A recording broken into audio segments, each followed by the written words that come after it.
Assalamualaikum warahmatullahi wabarakatuh. Alhamdulillahi haqqa hamdi nahmaduhu wa nasta'inuhu wa nastaghfiruh wa na'udzu billahi min shururi anfusina wa min sayyiati a'malina. May yahdihillahu fala mudilla lahu wa may yudlilhu fala hadiyalah. Asyhadu an la ilaha illallah wa asyhadu anna Muhammadan abduhu wa rasuluh. Allahumma shalli ala Muhammad wa ala ali Muhammad. Ya ayyuhalladzina amanu taqullaha haqqa tuqatih wa la tamutunna illa wa antum muslimun. Ya ayyuhalladzina amanu taqullaha wa qulu qawlan sadida yuslih lakum a'malakum wa yaghfir lakum dhunubakum wa may yuti'illaha wa rasulahu faqad faza fawzan 'azima. Subhanaka la ilma lana illa ma 'allamtana innaka antal alimul hakim. Rabbi shrah li sadri wa yassir li amri wahlul 'uqdatam min lisani yafqahu qawli. Amma ba'd. Bapak Ibu sedaya, kita pertama bersyukur kepada Allah, tentu saja dengan syukur yang setulus-tulusnya. Nggih menika berusaha mengubah setiap nikmat yang dititipkan Allah kepada kita untuk menjadi ketaatan kepada Allah Subhanahu wa taala. Kita bersyukur kepada Allah dengan menjadikan seluruh ibadah yang diwajibkan atas kita tegak, insya Allah. Mudah-mudahan sekecil apapun nikmat yang kita peroleh betul-betul bisa kita manfaatkan untuk menambah ketakwaan kita, yang dia adalah derajat kita di sisi Allah Subhanahu wa taala. Kita diukur bukan karena jumlah harta kita, kedudukan kita, tapi kita diukur karena ketakwaan kita kepada Allah Subhanahu wa taala. Innallaha la yanzuru ila suwarikum. Sesungguhnya Allah tidak melihat terhadap bentuk tubuh kita, gantengnya kita. Bahkan tidak melihat jumlah harta kita, walakin yanzuru ila qulubikum wa a'malikum. Tetapi Allah melihat terhadap kondisi hati kita dan kepada amal soleh yang kita lakukan. Maka pastikan setiap bekal yang Allah titipkan dalam bentuk nikmat, sempurnakan dengan minta kepada Allah agar sekaligus diberi taufik, sehingga setiap nikmat betul-betul kita bisa manfaatkan sebaik mungkin. Ingat Bapak Ibu semuanya, kita hari ini di dunia sedang menulis dan mencatat kitab kita sendiri. Setiap kita sedang menulis. Hari ini tanggal sekian, hari ini dan hari berikutnya. Terus begitu kita menulis tentang kitab kita sendiri, karena nanti pada saatnya kita akan ditunjukkan oleh Allah di yaumil akhir kelak. Kita disuruh membaca kitab sendiri. Ini kitabmu di dunia, bacalah. Orang yang beruntung adalah yang menerima dari sebelah kanan dengan tangan kanannya.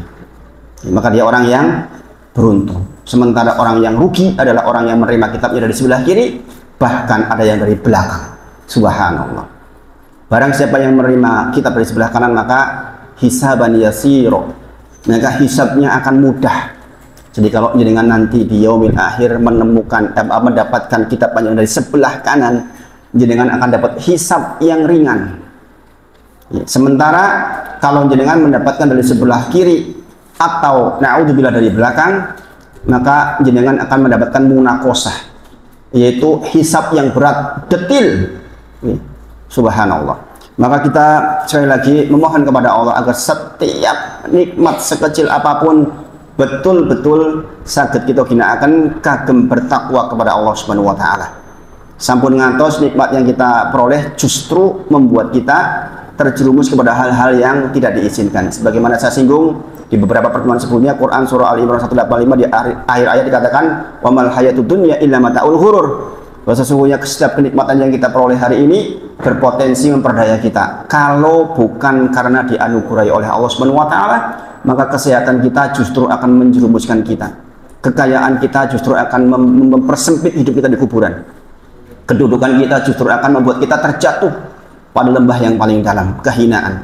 Maka sekali lagi mohon kepada Allah, sekecil apapun nikmat betul-betul kita mintakan sebagai jalan menuju surganya Allah Subhanahu wa taala. Salawat dan salam kita sampaikan pada junjungan kita Nabi Agung Muhammad sallallahu alaihi wasallam. Sekali lagi kita mohon kepada Allah agar dibimbing oleh Allah, dimudahkan untuk mempelajari seluruh risalah-risalahnya dan dimudahkan untuk berada di atas sunnah Nabi Muhammad sallallahu alaihi wasallam.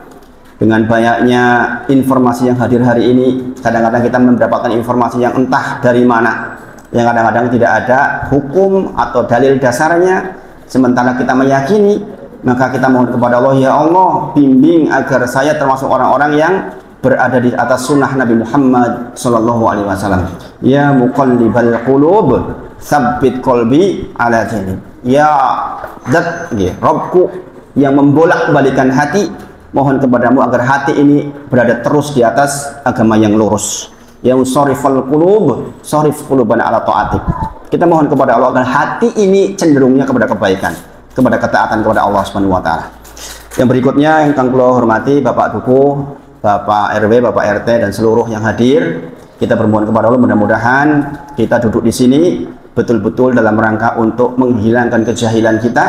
Sebagaimana Imam Ahmad rahimahullah menyebutkan, orang mendapatkan kemuliaan atas belajarnya jikalau tujuannya adalah yang pertama menghilangkan kejahilan. Jahil itu bahasa Arab artinya bodoh, menghilangkan kebodohan kita, menghilangkan ketidaktahuan kita. Maka kita belajar bukan dalam rangka untuk menghukumi orang lain, tapi untuk menghilangkan kejahilan kita sendiri, kebodohan kita sendiri, ketidaktahuan kita sendiri. Maka sungguh di antara yang tidak dilaknat oleh Allah di dunia adalah orang yang belajar dan orang yang berilmu. Maka kita sedang duduk dalam rangka mencari itu, mencari rahmat Allah, insya Allah. Baik Bapak Ibu semuanya, kita terakhir sudah sampai di mukadimah yang kedua tentang keutamaan sholat. Sudah sangat banyak saya bahas. Mudah-mudahan jenengan sudah pelajari ulang di rumah. Ya, saya berharap betul waktu seminggu cukup untuk jenengan murojaah di rumah. Jadi kalau ngaji dengan saya, sebaiknya setelah ngaji dibaca ulang, videonya dilihat ulang, kemudian jenengan tulis, sehingga progresnya jelas. Nanti jenengan 1 tahun udah ada kelihatan, saya sudah belajar ini dan ini jelas. Makanya saya rekam tujuannya untuk jenengan semua. Saya rekam tujuannya bukan dalam rangka untuk ditonton banyak orang, saya nggak begitu sebenarnya. Harapannya jenengan yang belajar, lihatlah. Supaya apa? Supaya jenengan bisa menulis ulang. Karena ini kita belajar yang kontinu, belajar yang pakai silabus, sehingga urut-urutannya harus bisa diikuti. Dulu di sekolahan, kebetulan saya orang teknik, kalau di teknik itu kalau ketinggalan satu mata pelajaran, nanti mata pelajaran berikutnya bingung. Kenapa? Karena selalu bersambung. Apalagi matematika.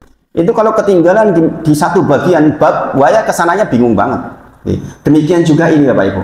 Karena yang saya sampaikan kepada panjenengan semua ini bersambung, saling berkaitan. Jadi kalau tiba-tiba lompat maka agak bingung nanti. Saya mengajak Pak Bambang, beliau ini kebetulan masih baru di Jogja nih, karena saya katakan di Al-Ma'arij itu baru Pak. Jadi insya Allah jangan ikut dari awal. Insya Allah. Tapi beliau cerita, saya dimanapun diajak mau kok.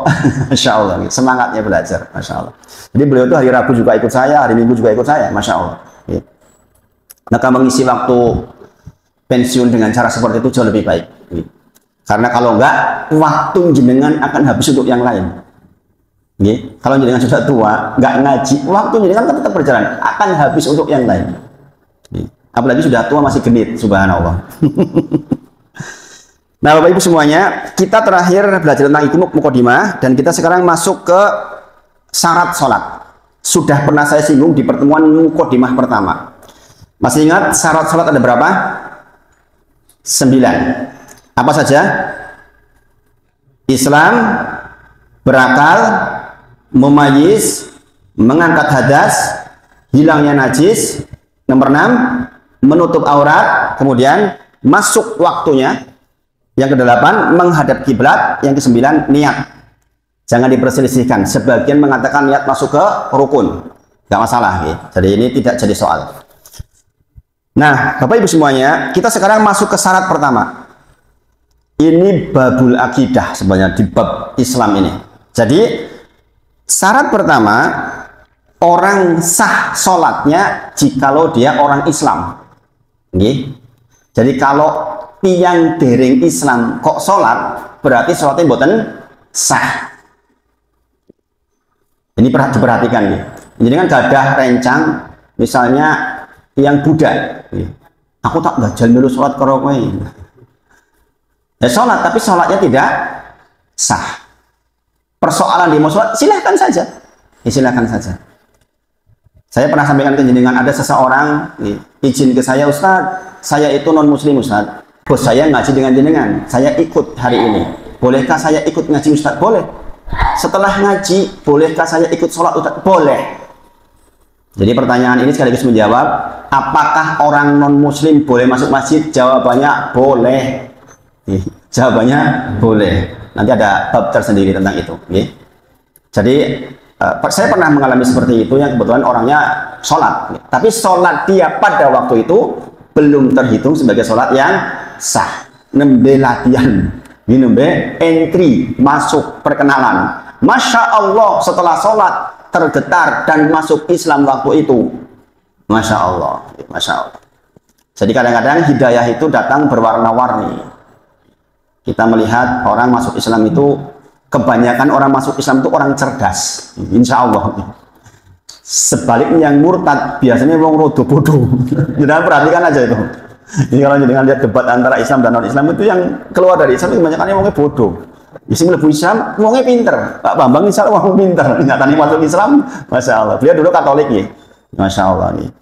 Nah, jadi syarat pertama, Bapak Ibu semuanya, untuk menjadi orang yang sah sholatnya adalah Islam. Dan ini juga sekaligus menjadi syarat sah ibadah-ibadah yang lain. Jadi syarat pertama ini sekaligus menjadi syarat sahnya ibadah yang lain secara umum. Apa dalilnya? Kita bicara tentang ilmu agama harus berdasarkan dalil. Boten angsal ngawur. Makanya kalau belajar tuh boten angsal ngawur. Saya mulai belajar agami karena agami itu dipandu oleh dalil. Agami tidak dipandu oleh akal. Akal dikalahkan di belakang dalil. Jadi kita harus tunduk patuh kepada dalil. Dalilnya adalah Quran surah At-Taubah ayat ke-17 yang pertama.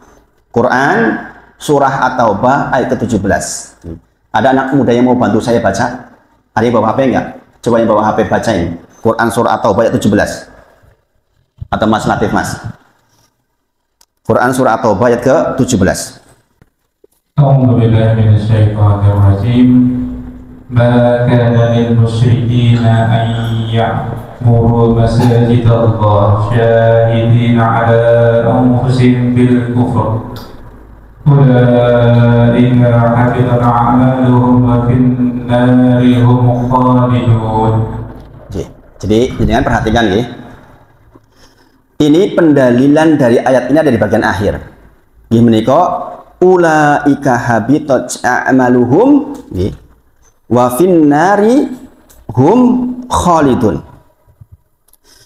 Jadi mereka itulah orang-orang yang amalannya sia-sia. Jadi dikatakan di awal ayat ma kana lil musyrikin. Kemudian ayat muru masajidallah, tidaklah pantas orang-orang musyrik itu memakmurkan masjid-masjidnya Allah. Ini sekaligus peringatan, berarti yang seharusnya memakmurkan masjidnya Allah siapa? Orang Islam. Ini mau Islam kok orang memakmurkan masjidnya lo ya terus kepripun. Ini apa nggih? Di sini katakan makana lil musyrikin ayat muru masajidallah. Enggak pantas, tidak seharusnya orang-orang musyrik memakmurkan masjidnya Allah. Dan memang demikian, tidak mungkin orang musyrik memakmurkan masjidnya Allah. Dikatakan syahidina ala anfusihim bil kufr. Mereka tuh bersaksi bahwa mereka kufur terhadap Allah dan Nabi Muhammad SAW.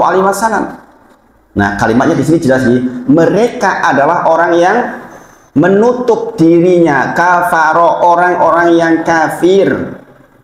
Tidak mengakui Allah sebagai Rabb dan tidak mengakui Nabi Muhammad SAW sebagai utusan Allah Subhanahu wa taala. Maka dikatakan ulaika habitat a'maluhum, mereka itulah orang yang amalnya sia-sia. Nah, ini kita perhatikan. Menurut ayat ini berarti nek tiyang kados niku wau salat kagem boten kagem ulaika habitat a'maluhum. Najan mereka sholat yo tetep ora kanggo, sia-sia. Disebabkan apa? Menutup dirinya, kafaro dari percaya kepada Allah dan Rasulnya, alias tidak beragama Islam. Jelas nggih? Dados kalau belum Islam, maka seluruh amal solehnya akan sia-sia. Di dunia, mereka seluruh kebaikannya dibalas di dunia. Itulah mengapa di minggu sebelumnya saya sampaikan, orang non-muslim kok rajin sedekah dijamin sugih. Sebab nopo? Dibalas di dunia langsung. Allah itu maha adil. Itulah mengapa kalau ternyata balasannya belumlah cukup sampai sakaratul mautnya dibuat ringan oleh Allah Subhanahu wa taala sebagai balasan atas kebaikan dia. Kenapa? Karena dia di akhirat sia-sia, nggak dapat apa-apa lagi. Dia harus dapat balasan di dunia. Berbeda dengan orang Islam. Orang Islam tidak semua yang dia minta dikabul oleh Allah di dunia. Setiap doa seorang muslim pasti dikabul oleh Allah dalam 3 bentuk. Yang pertama, dikabulkan persis seperti yang dia minta. Ya Allah, anak muda, ya Allah, semoga kepadamu saya minta si fulanah jadi istriku. Jebul dikabulkan. Alhamdulillah.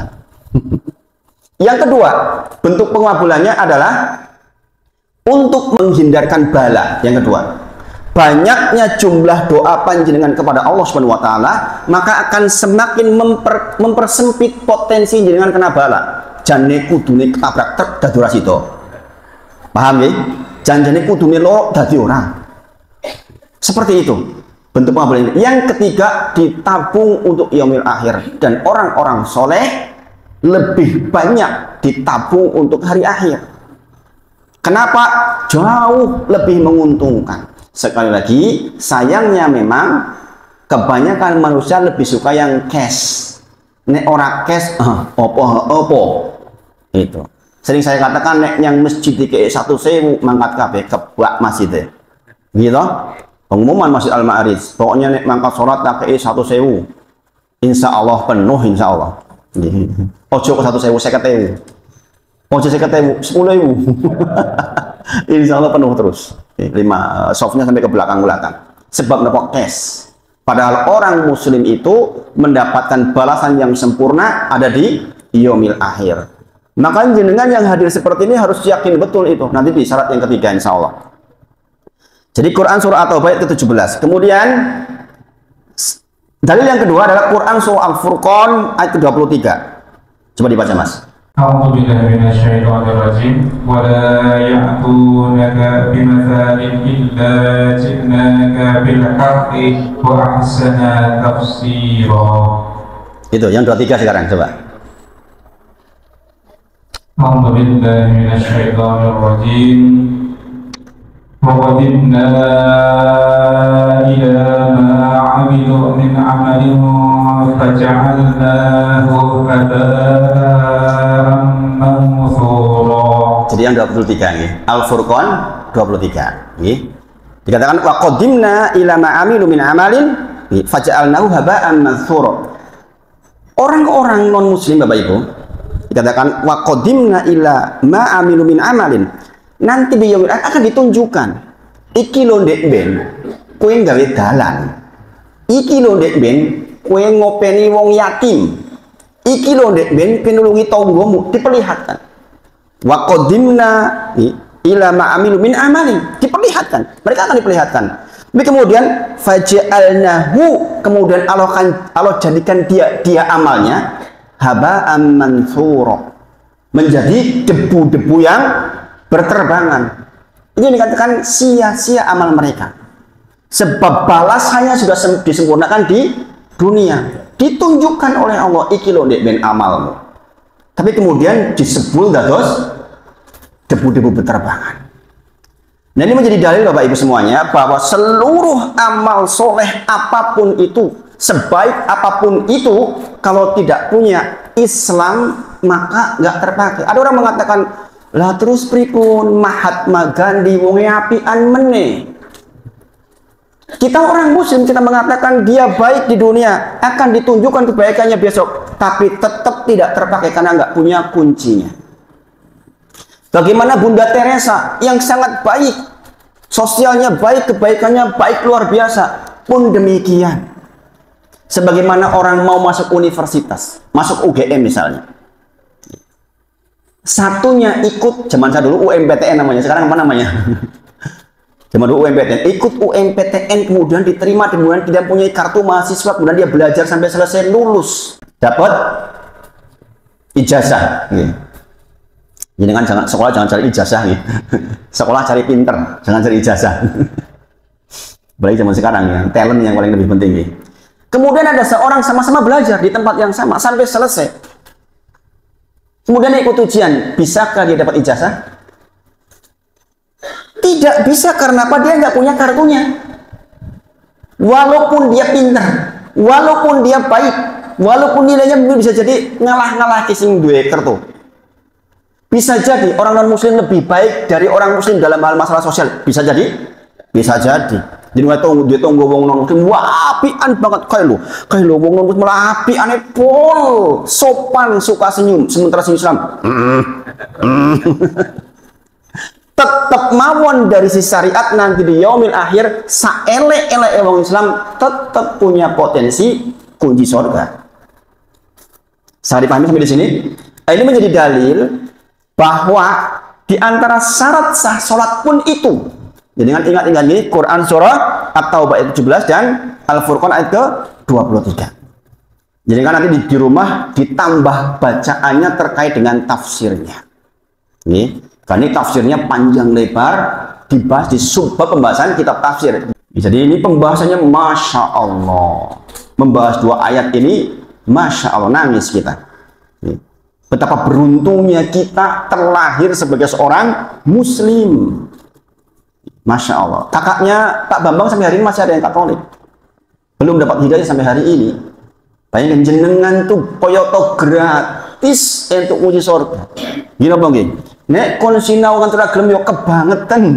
Pak Bambang cerita ke saya, saya itu Ustaz ketika kali pertama masuk Islam golek guru, saking bingungnya harus bagaimana. Cari guru, tahsin cari guru, akidah cari guru, ini mumet. Jenengan seperti ini tinggal duduk.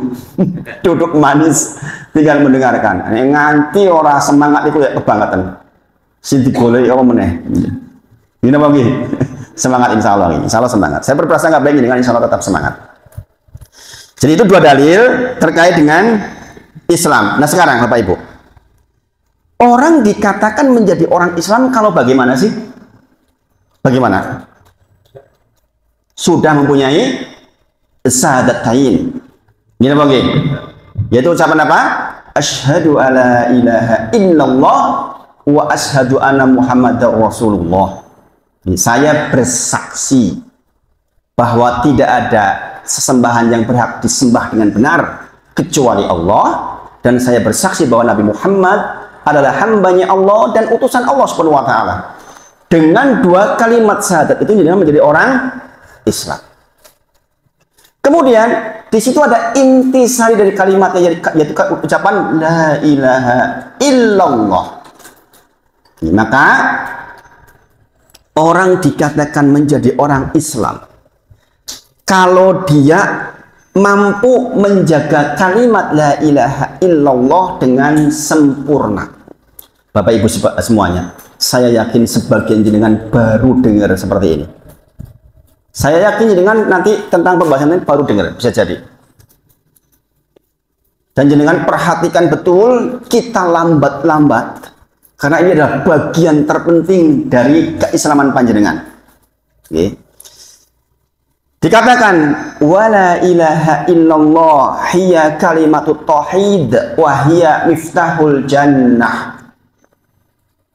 Para ulama menyebut adalah kalimat la ilaha illallah, itulah kalimat tauhid, wahia, dan dia adalah miftahul jannah, dan itulah kuncinya sorga. Miftah itu kunci, miftahul jannah, inilah kuncinya sorga. Siapapun yang mempunyai la ilaha illallah, maka sesungguhnya dia memegang kunci sorga. Kemudian, apakah cukup mengucapkan la ilaha illallah? Tidak, Bapak Ibu. Harus dipenuhi syarat-syaratnya. Nah, ini yang saya sudah singgung minggu lalu, saya bacakan secara prolog. Kita bahas malam hari ini, lambat-lambat insya Allah. Dikatakan, lakin hadal miftah, akan tetapi kunci ini, la ilaha illallah itu, la yatahaqqaqu amaluhu, tidak akan bermanfaat, tidak bisa berfungsi, wala dan tidaklah yatahaqqaqu dukhulul abdil jannah bih, dan tidak akan bisa memasukkan seseorang ke surga. Walaupun jenengan sudah punya kuncinya, illa kecuali idza jika haqqu surutu hadhil kalimah, kecuali jika dipenuhi syarat-syarat dari kalimat ini. Makanya beruntungnya jenengan sempet sinau. Ini penting banget Bapak Ibu. Ini. Sekali lagi, la ilaha illallah adalah kalimat tauhid, dan dia adalah kuncinya surga. Tetapi kunci ini tidak akan bermanfaat kecuali dipenuhi syarat-syaratnya. Dan ini disebutkan di dalam kitab Sahih Bukhari, ketika beliau mengambil keterangan dari Wahab bin Munabi di dalam kitabnya beliau. Wahab bin Munabi adalah seorang ulama tabi'in, annahu su'illa qila lahu alaysa la ilaha illallah miftahul jannah, bukankah, ditanyakan pada beliau, bukankah la ilaha illallah itu adalah kuncinya surga? Maka dijawab, qala bala, tentu saja la ilaha illallah adalah kuncinya surga. Walakin akan tetapi mamin miftahin illa walahu asnan, tetapi ketahuilah bahwa setiap kunci itu ada asnan. Asnan itu gerigi, ibu-ibu. Jadi kunci ini kan geriginya tadi, masing-masing kunci itu kan geriginya, dan masing-masing kunci beda-beda geriginya. Gini apa nih? Kunci pintu dengan kunci motor bedanya cuma di geriginya saja sebenarnya. Kalau pegangan bisa macam-macam, tapi intisarinya di geriginya. Gini apa nih? Dikatakan fa inci tapi miftahil lahu asnan, barang siapa datang ke pintu surga dengan miftah, dengan kunci lahu asnan yang geriginya pas, geriginya pas, maka dikatakan futihalaka, pintu surga pun terbuka. Fa illa lam yuftah, tetapi jika lo dengan bawa kunci-kuncinya geriginya buatan pas, maka nggak terbuka. Bapak Ibu semuanya, penting buat mempelajari seperti ini. Bayangkan, sungguh sangat penting kita mempelajari seperti ini. Maka jangan ditakdir duduk seperti ini, harus bersyukur kepada Allah Subhanahu wa taala. Karena saya dulu memahami ini dari ustadz saya itu agak susah. Saya bingungnya karena ini ustadznya enggak nerangnya muter-muter, saya enggak mudeng-mudeng, ini maksudnya apa toh ini? Setelah saya pelajari ulang baru paham, oh ini maksudnya. Mudah-mudahan dengan sekali keterangan ini dengan paham, mudah-mudahan paham betul. Paham insya Allah nih, bahwa kunci surga ada geriginya. Nek geriginya buatan pas, buatan buka. Nek pas, buka. Nah para ulama menyebut musiron bidzalika ila surutu la ilaha illallah allati la yuntafa'u bila ilaha illallah illa idza huqiqat wa utiya biha. Beliau menerangkan maksud dari gerigi itu adalah syarat la ilaha illallah, yang tidaklah dia berfungsi dengan baik kecuali harus hadir syarat-syaratnya.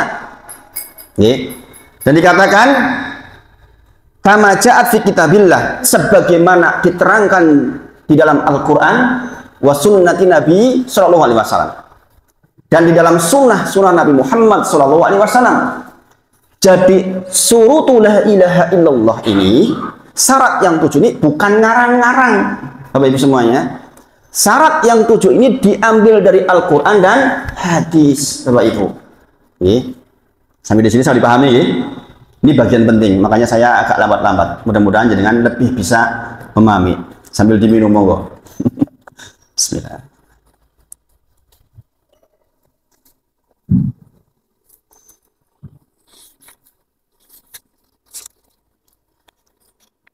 Yang pertama, ini tulis dulu, ini syaratnya ada berapa tadi? 7. Yang pertama, al-ilmu. Yang pertama adalah ilmu. Al-munafi lil jahli.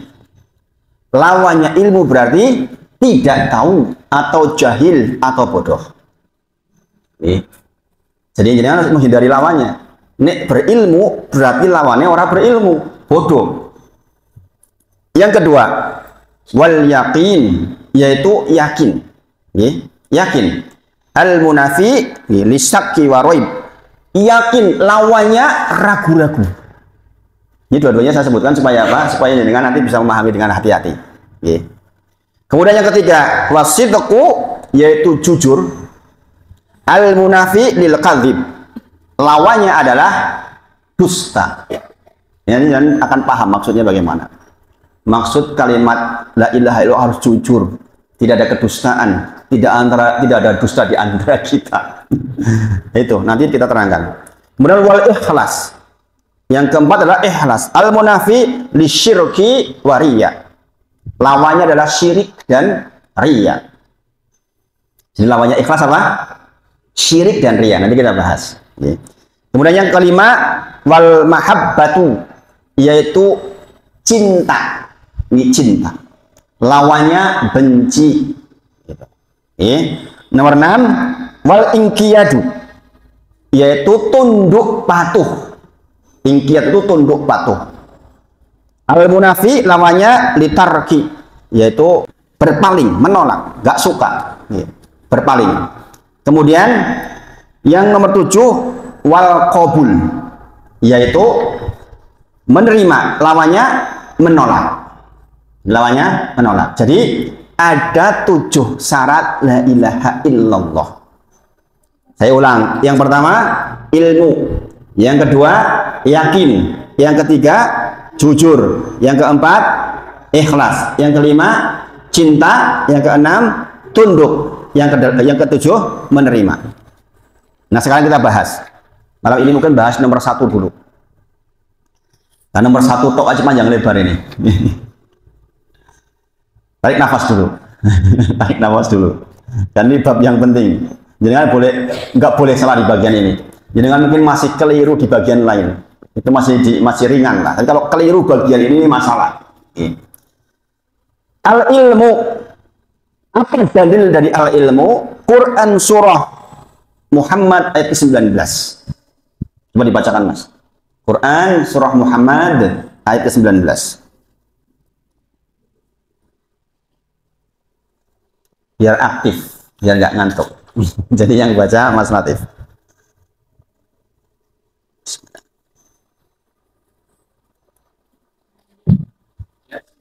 Ji.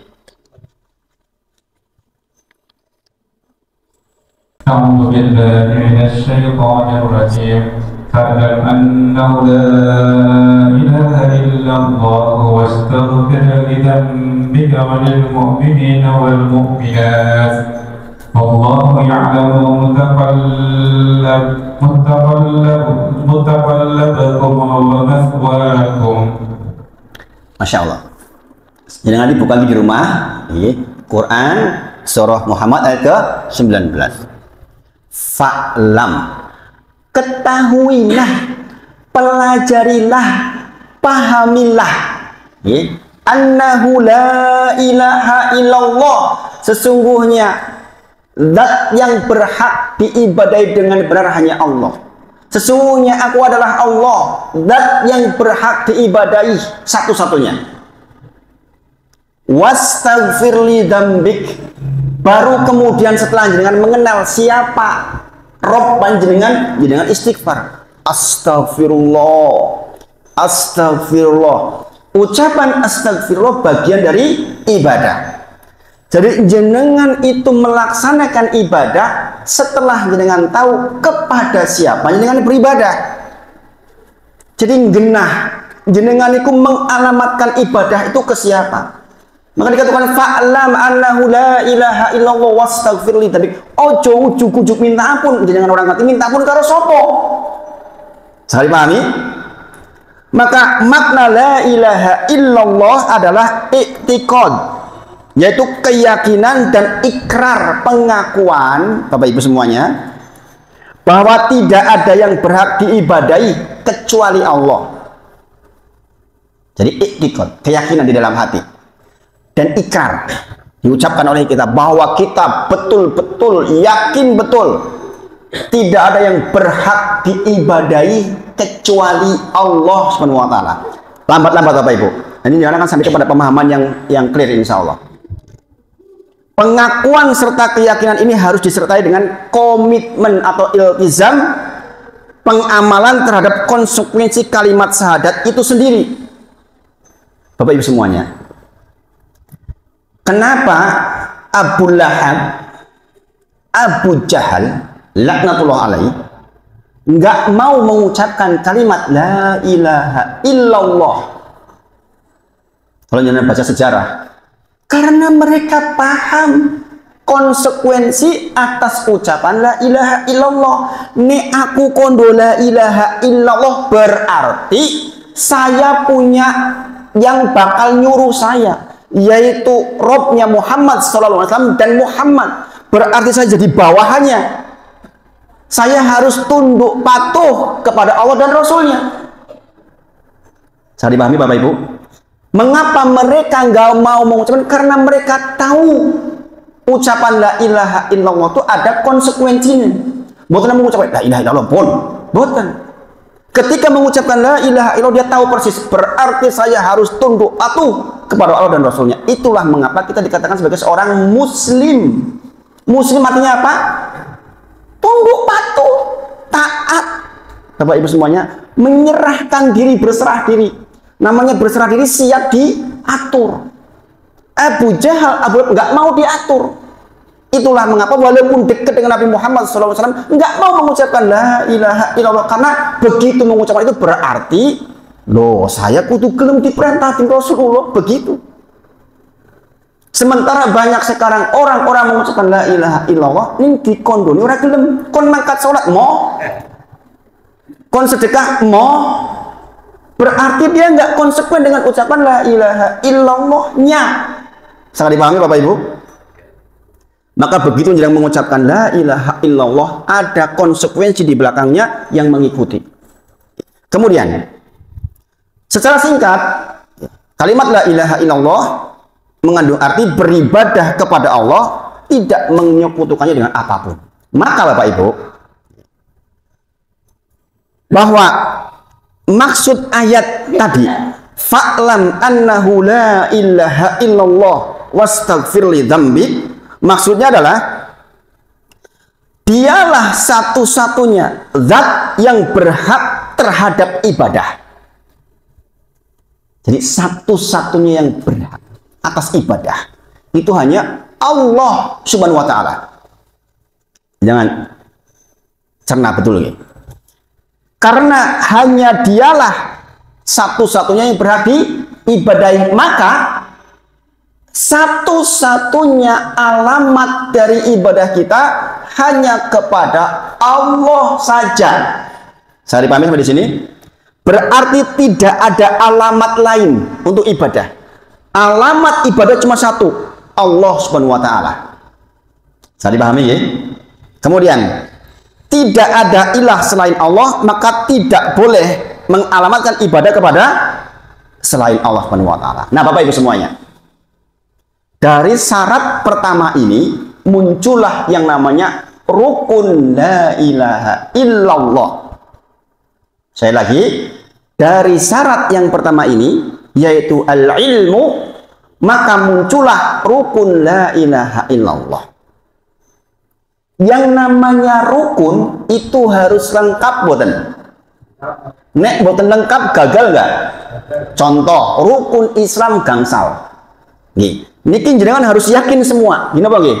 Kalau jenengan salat jarene sapa wajib, Islamnya batal boten jenengan?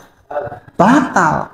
Sebab kehilangan salah satu rukun, yaitu melaksanakan sholat. Rukun iman pinten? 6. Salah satunya adalah percaya tetap terhadap hari akhir. Ini apa nggih? Jarene sopo sakwise mati ngurip meneh ono hari akhir, jarene sopo. Gagal nggak imannya? Gagal nggak kalau begitu? Gagal. Koro-koro nopo? Kehilangan satu rukun, yaitu percaya terhadap hari akhir. Rukun la ilaha illallah itu ada dua, Bapak Ibu. Ada dua. Kalau jenengan kehilangan satu rukun, maka jenengan gagal la ilaha illallahnya, batal. Apa rukun la ilaha illallah? Yang pertama adalah an-nafyu atau nafi. Dalam bahasa kita peniadaan. Wong cara Jawane ngilangke, ora onoke. Nafyu itu artinya menghilangkan atau meniadakan atau ora onoke. Yaitu pada kalimat la ilaha. Itu artinya apa? Tidak ada ilah. Niku lak ngilangke. Dina apa nggih? Mboten neten ilah, mboten nenten sesembahan. Itu rukun pertama. Adapun rukun kedua adalah isbat. Isbat itu ngomong menetapkan, sidang isbat, sidang menetapkan tanggal 1 Ramadan. Pada kalimat illallah, kecuali Allah. Bapak Ibu semuanya. Jadi rukun la ilaha illallah itu dua-duanya harus ada. Banyak orang kehilangan satu rukun. Contoh, ditakoni, dia percaya kalau Gusti Allah? Percaya. Mosok ora percaya kalau Gusti Allah edan wae. Tetapi ketika dia berdagang untuk ngelaris ke dagangannya, dia pasang ini itu, berarti dia kehilangan satu rukun, yaitu la ilaha. Paham? Paham Bapak Ibu? Karena dia menghadirkan yang lain selain Allah, tidak menghilangkan selain Allah. Jadi kehilangan satu rukun bernama la ilaha. Seharusnya tidak ada orang urusan kalau pasang-pasang koyo ngono kuwi. Paham? Bapak Ibu? Ini banyak terjadi Bapak Ibu di masyarakat kita. Termasuk bapak saya dulu. Bapak saya dulu waktu awal-awal itu masih begitu. Kalau malam Jumat saya diajak muter keliling Ngobomenyan, muter gitu. Pak, ini gini apa ya Pak? Ya sudah keamanan we. Untuk keamanan. Saya bilang, lah Bapak yang Islam tahu itu. Apa percaya ke Gusti Allah? Kayak gendeng tuh, tapi mosok ora percaya Gusti Allah. Percaya, mosok ora percaya. Ikan ora percaya Gusti Allah. Lah niki gini apa? Iki keamanan wae, wasilah, keamanan. Berarti Bapak sedang meyakini Allah sebagai Rabb, sekaligus meyakini sesuatu yang lain yang menjadi penjaga selain Allah. Berarti kehilangan la ilaha. Bisa dipahami, Bapak Ibu? Ini dua-duanya harus hadir setiap waktu pada kita. Makanya orang Islam itu nggak boleh punya sandaran selain Allah. Sangat dipahami Bapak Ibu? Kita nggak diberi kesempatan untuk meminta kepada siapapun selain Allah. Minta rezeki ya Razzaqu dzul quwwatil matin. Zat yang mempunyai keluasan. Ya Razzaqu dzul quwwatil matin. Ursuqni wa anta khairur raziqin. Kan begitu mintanya. Jadi kita tidak pernah mensandarkan rezeki kita kecuali hanya kepada Allah saja. Dan kita meniadakan sebab-sebab yang lain. Bahwa kita bekerja, iya. Tetapi apakah pekerjaan kita membuat kita punya uang? Bukan sama sekali. Ibu-ibu boleh bersandar kepada Allah SWT, tapi jangan pernah bersandar sama suami. Engko nek bojoku mati, berarti aku yang belum mati lah sing golek duit sopo. Iman jadi kan gak punya Gusti Allah. Jadi jangan betul-betul meniadakan sebab-sebab kecuali hanya Allah saja. Maka sekali lagi, rukun la ilaha illallah ada dua. Apa yang pertama? Nafyu atau meniadakan, menghilangkan. Yang kedua, isbat, menetapkan illallah. Nah, apa dalilnya? Apa dalil dari bahwa kita punya la ilaha illallah dan rukunnya dua. Yang pertama, yang dibaca Quran surah Al-Baqarah ayat ke-256. Saya bacakan sebagian. Dibaca Mas, Al-Baqarah 256 Mas. Ayo kerja Mas, aktif sekarang.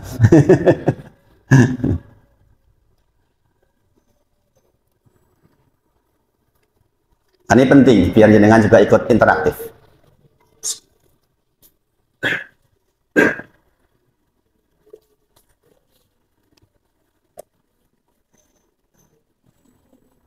Ini deket-deket sama ayat kursi.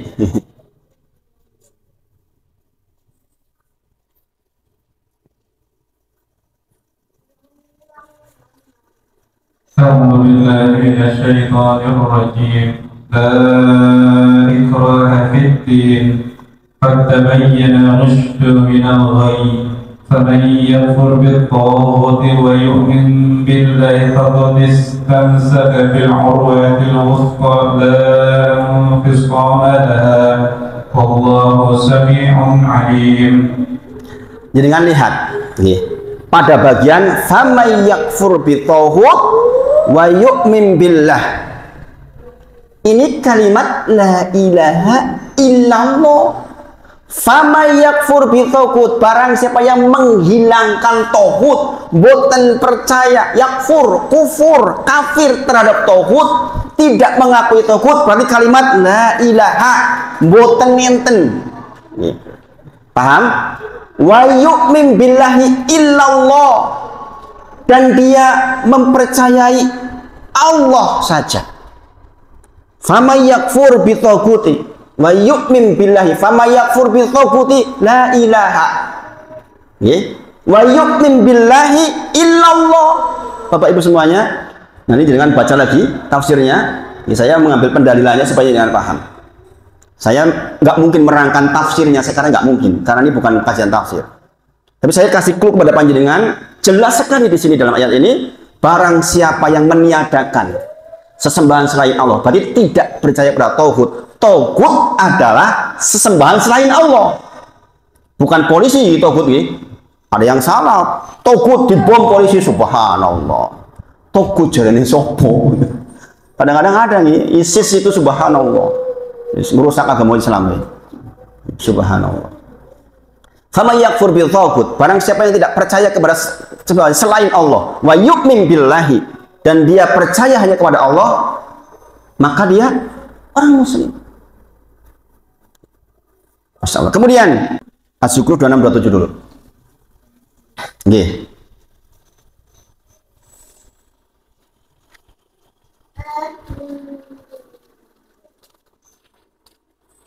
Ibu-ibu sambil dibuka nih Al-Qur'annya. Sekarang pakai HP ya, Al-Qur'an gampang boleh.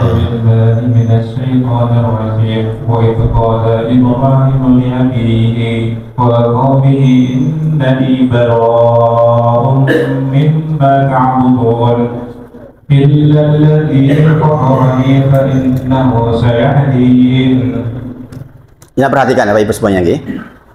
Wa id qala Ibrahim, dan ingatlah ketika Ibrahim berkata li abihi, kepada bapaknya, wa qaumihi, dan kepada kaumnya.